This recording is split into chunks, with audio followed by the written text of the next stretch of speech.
Dando início então ao primeiro diário de leitura que vai sair aqui semanalmente. Vocês estão lendo junto comigo, então acho que eu não preciso me preocupar muito com spoiler, e qualquer comentário também que vocês tiverem a respeito da leitura, vocês podem comentar aqui pra gente ir conversando também lá no grupo, pra gente ir discutindo ao longo da semana até chegar o dia das nossas discussões. E aí, assim, hoje já é o segundo dia de leitura.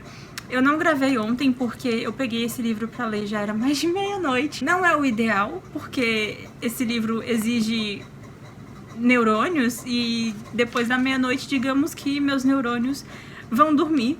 E aí eu consegui absorver algumas coisas, assim. Eu só li o primeiro canto, que foi tranquilo em comparação com o segundo, porque o segundo eu sinceramente não sei se eu entendi alguma coisa. Assim, antes de ler o resumo eu não entendi, aí depois de ler o resumo eu continuei sem entender onde é que tava aquilo que o resumo tava falando que tinha aqui, entendeu? Então assim, tá sendo um desafio. É a primeira poesia épica, primeiro poema épico que eu leio, e então eu sei que pra muitos aí também tá sendo uma leitura que foge da zona de conforto, e é legal a gente se desafiar, principalmente em grupo, que a gente pode ir conversando, debatendo, e um tirando a dúvida do outro. E aí, ontem também, além do primeiro canto, eu li os dois textos de introdução que tem aqui. Um é sobre a obra, tipo, é uma pessoa... Quem é essa pessoa? Eu não lembro quem é essa pessoa. Tá, é um cara que já leu e releu a Divina Comédia várias vezes, e aí ele falou aqui, Otto Maria Carpo. Então ele leu e releu esse livro várias vezes e fez esse texto aqui que tá nessa edição. E o outro texto que eu achei bem interessante, que é sobre o tradutor, que foi o tradutor dessa edição que eu tenho aqui, foi o primeiro tradutor que traduziu essa obra para o português. Foi a primeira tradução para o português. E aí quem escreveu esse texto foi o filho dele. Então assim, esse livro tem uma história de tradução bem com bastante coisa, sabe? Bastante treta rolou ali no meio para que esse livro pudesse ser traduzido pela primeira vez. Uma lei precisou ser criada para que permitissem que publicassem esse livro. O tradutor aqui é o JP Xavier Pinheiro, acho que é João Pedro Xavier Pinheiro. Lá em 1800 e não sei quanto, ele levou simplesmente 8 anos para traduzir isso aqui. E depois o filho dele ficou ali, ó, na luta por 20 anos para conseguir que essa obra fosse publicada pela tradução do pai dele.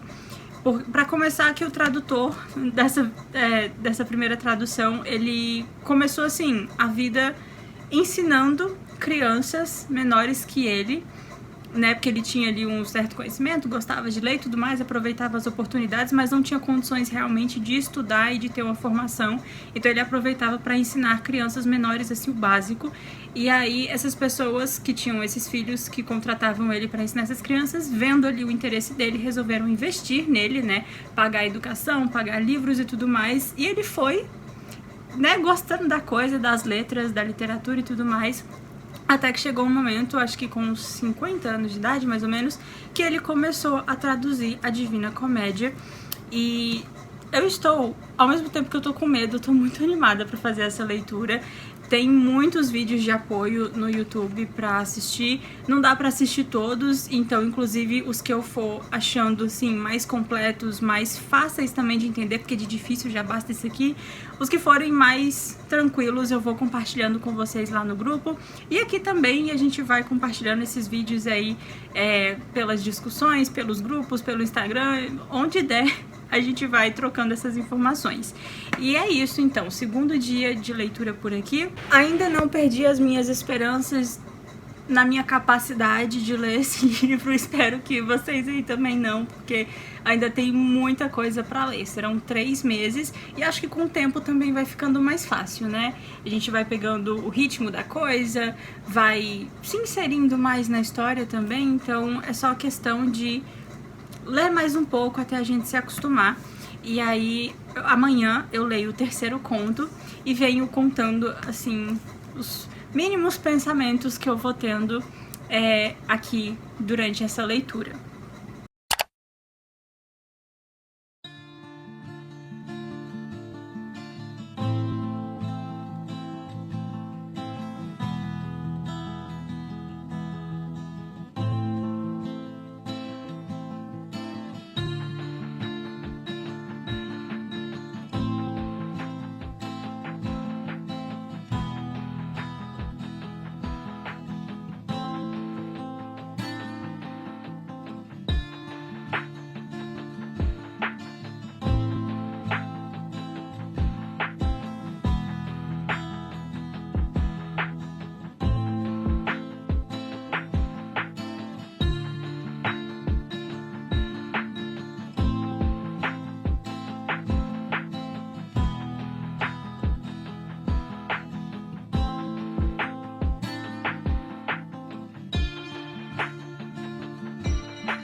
Estamos chegando agora na reta final dessa leitura e eu resolvi vir aqui fazer um breve resumo assim do que eu acho que eu entendi desses 7 primeiros cantos. E agora a gente tá bem no comecinho ainda. O primeiro canto, na verdade, foi o mais desafiador. O primeiro e o segundo, digamos assim, porque o primeiro ele não é sim, oficial, ele é uma introdução ali da história.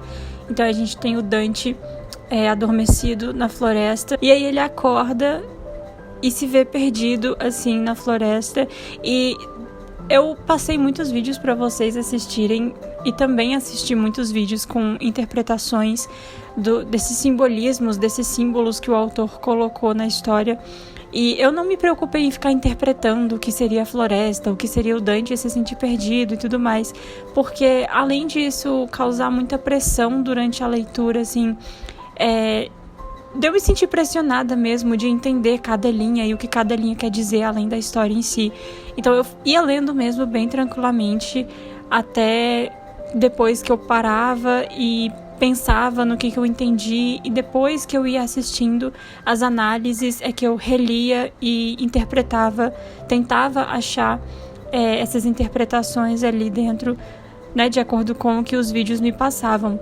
Então, nessa primeira leitura, assim, eu lia os cantos pelo menos umas 3 vezes, lia e relia para poder, cada vez que eu lia, para poder interpretar de uma forma diferente ou achar coisas diferentes, pesquisar coisas diferentes.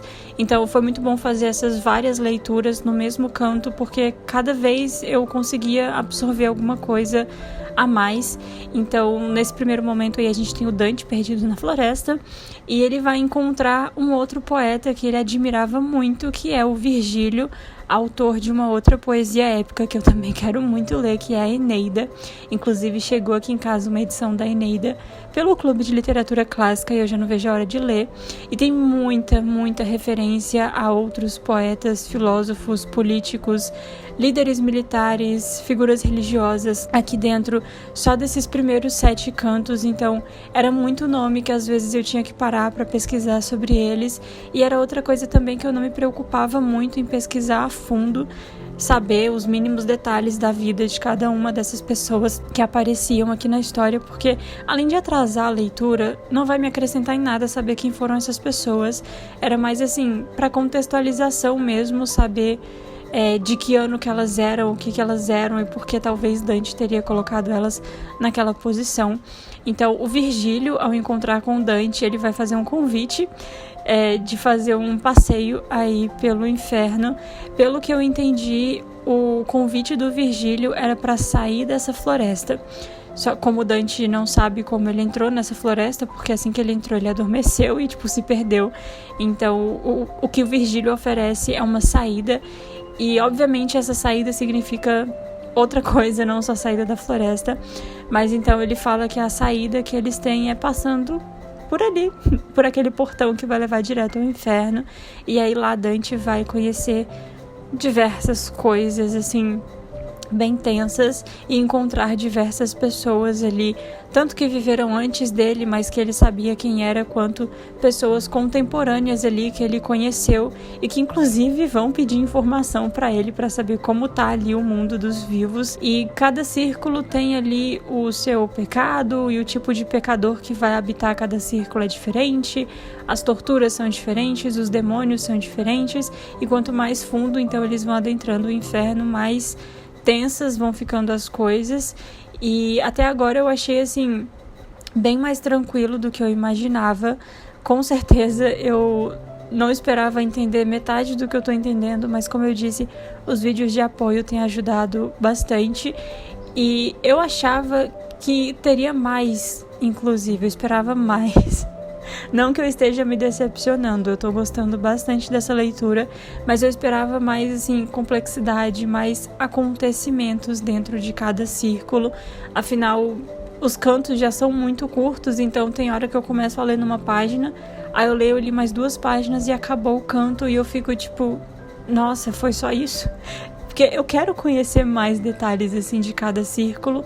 E com certeza nos próximos círculos, assim, conforme as coisas forem ficando mais densas, né, a história ficando mais densa, acho que os cantos vão ser maiores e vai começar a acontecer mais coisa, o Dante vai conversar com mais pessoas, vai refletir sobre mais coisas, e era disso que eu tava sentindo falta, assim, de mais detalhes e mais história, ao invés de só versos e mais versos, às vezes para falar de nada.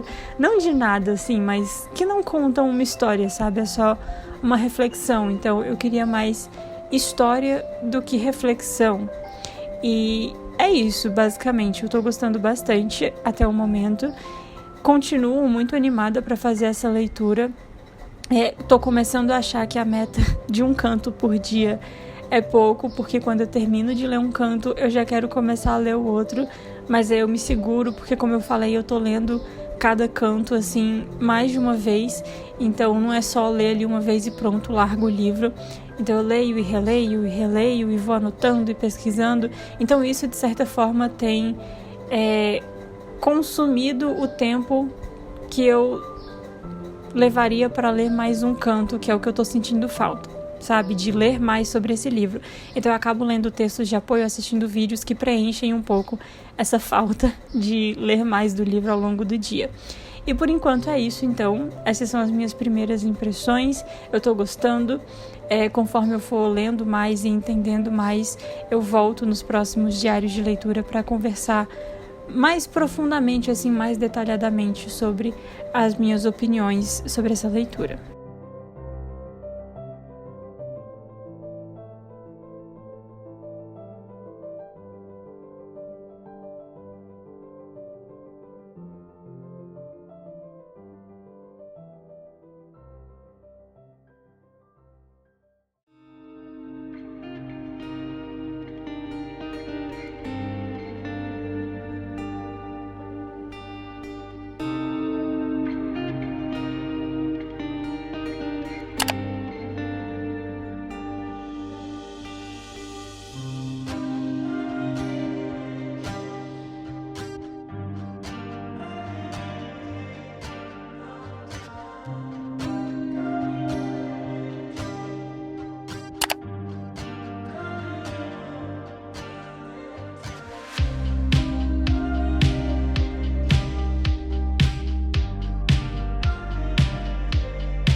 finalizando a primeira de muitas semanas da leitura de A Divina Comédia. Eu já compartilhei aí com vocês algumas impressões sobre essa leitura. E com certeza está sendo uma leitura assim, muito boa de fazer. A sensação de ler o canto do dia, ler a meta do dia e depois ir fazer pesquisas e o próprio livro assim, te instigar a ir atrás de mais informações. Eu acho isso muito legal e tá ficando bem marcado. Não sei se eu terei post-its suficientes para isso. Compartilhei aí também alguns closes das marcações que eu tenho feito, mas se quiserem ver mais de perto também, podem comentar aí que eu tiro foto de página por página e coloco aqui para vocês. Os vídeos de apoio têm me ajudado bastante. Boa parte dessas anotações eu faço ao longo, assim, conforme eu vou assistindo, né, os vídeos de apoio. Então, falam uma coisa, aí eu vou lá e anoto essa coisa que falaram referente a tal verso de tal canto. Então, isso tem me ajudado bastante, essas pesquisas por fora da leitura. Mas no geral não tá sendo um bicho de 7 cabeças que eu achava. Às vezes a gente mesmo assim coloca muita expectativa em cima de um livro só porque, sei lá, o autor foi o pai da língua italiana. A gente já fica com aquele sentimento de: meu Deus, eu não vou conseguir fazer essa leitura, eu vou me sentir muito burra lendo esse livro, eu não vou entender nada, e aí depois eu vou falar que eu li, sendo que eu só li, eu não entendi. Mas quem diz que a gente tem que entender também tudo que estão falando aqui, né? Eu tô aqui pela história, eu tô aqui pelo rolê no inferno, no purgatório e no paraíso. Eu não quero saber se Dante colocou o Papa fulano no inferno porque foi por vingança. Eu não quero saber as 50 formas de interpretação que o Dante deu para esse verso e tal. Eu quero ler e curtir a história e, consequentemente, ao longo das pesquisas e conforme eu for lendo e pensando mais, aí sim essas interpretações vão vindo e aí eu vou absorvendo cada vez mais do livro. Mas, assim, para uma primeira leitura, porque com certeza esse é um livro que vale uma releitura, para uma primeira leitura, se eu entender a história aqui, só o rolê do inferno, eu já vou ficar satisfeita. Não quero entender as 50 mil interpretações. E eu ia falar alguma coisa que agora que eu esqueci, que eu tava com ela na cabeça. A primeira anotação que eu fiz, antes mesmo de começar a ler esse livro, tá bem aqui, na primeira página, assim, do primeiro canto, que abre o inferno. E eu vou ler essa anotação que eu fiz, porque eu gravei ela assim... Eu li o primeiro verso aqui na primeira página, né, aleatoriamente, assim, só pra ver se me despertava uma curiosidade. E aí eu fiz essa anotação que diz: um dos medos que eu tenho com poemas épicos é não conseguir tirar a história do verso. Porque a gente tem ali toda aquela coisa rimada, todas aquelas reflexões, às vezes uma frase que é só um monte de palavra bonita que não quer dizer nada, mas tá ali só pra deixar bonito. E aí, um dos meus medos com poesia épica, como se eu já tivesse lido muitas, essa é a minha primeira poesia épica, um dos meus medos é não saber ler no ritmo certo, né, fazer as pausas ali certas e ver o que tem a ver com o que, qual estrofe tem a ver com qual estrofe, e o que aquele verso quis dizer, qual a história daquele verso. Não a história do verso, mas assim, qual parte da história esse verso tá contando. Que aqui a gente tem esse primeiro verso, por exemplo, que diz: da nossa vida em meio à jornada, já li errado, da nossa vida em meio da jornada, achei-me numa selva tenebrosa, tendo perdido a verdadeira estrada. Dizer qual era é coisa tão penosa, desta brava espessura a asperidade, que a memória a relembra ainda cuidadosa. Então, tipo, algumas coisas não quiseram dizer nada, mas o básico aqui é o quê? Ele estava perdido no meio de uma floresta, e aí a gente pensa, da nossa vida em meio à jornada. Quando a gente pensa jornada, tipo, o que é uma jornada? Uma viagem? É um mochilão pela Europa? E quando a gente vai assistindo, lendo os textos de apoio, é que a gente percebe que, tipo, a jornada que ele quis dizer, né? A jornada da vida. Então, em meio da nossa vida, em meio da jornada, que parece o mestre Yoda falando, ele quis dizer que no meio da vida dele ali, na metade da vida. Algumas pessoas dizem que ele tinha ali entre 33 e 35 anos, levando em consideração que a média de vida ali, na Idade Média, eram 70 anos. Não sei de onde que eles tiraram 70 anos, porque, tipo, morria gente de 40 anos e eles já achavam velho. Mas enfim, e aí claro que esse selva tenebrosa, verdadeira estrada, tudo isso vai ter um significado por trás do significado literal, né, que é a floresta e a verdadeira estrada, que seria ali a estrada que vai levar ele pra saída dessa floresta, sei lá. Mas quando eu li essa primeira parte, eu fiquei tipo, o que eu tô fazendo da minha vida? Lendo esse livro, vai chegar no final, eu não vou saber o que aconteceu no começo, então por isso também que eu tô fazendo várias anotações para eu poder sempre revisitar, e se chegar em algum ponto no meio da história em que eu não lembrar do começo, eu volto e leio essas anotações, ou até releio também o começo, porque são versos assim, cantos, né, bem curtinhos, e lá pro meio da história também acredito que a gente já vai estar bem familiarizado, então acho que não vai ter tanta essa preocupação de, nossa, eu não tô entendendo nada. E se não estiver entendendo também tá tudo certo. Não é problema não entender um livro, você não é obrigado a entender o livro. Em um dos vídeos que eu assisti também, acho que foi, não sei se foi o da Tati Feltrin ou se foi aquele do 3 Vias, Estudos Literários, que essa obra, ela é tipo um resumo da Idade Média. E um dos livros que tá, assim, nas próximas metas ali dos próximos meses, é um livro especificamente sobre a Idade Média. Então, eu tô me pressionando um pouquinho, assim, pra ler e gostar e entender esse livro justamente por causa disso. Depois, quando eu ler o próximo livro, que é sobre a Idade Média, eu quero, com certeza, comparar algumas coisas entre eles, então ainda vai levar um tempinho para essa comparação sair. Mas por enquanto eu tô aproveitando bastante essa leitura e eu quero saber de vocês do lado daí o que vocês estão achando. Pode comentar todas as suas impressões aqui nos comentários, que vai servir também pra gente, não como uma discussão tipo a que a gente vai ter, né, por videochamada, mas já vai ser bom pra cada um saber o que o outro tá pensando e tudo mais. Então eu espero ler muitos comentários de vocês aqui embaixo sobre essa leitura. E é isso, eu vou ficando por aqui com esse primeiro diário de leitura. A gente se vê na próxima semana. Boa leitura aí ao longo dessa semana que tá começando e até logo!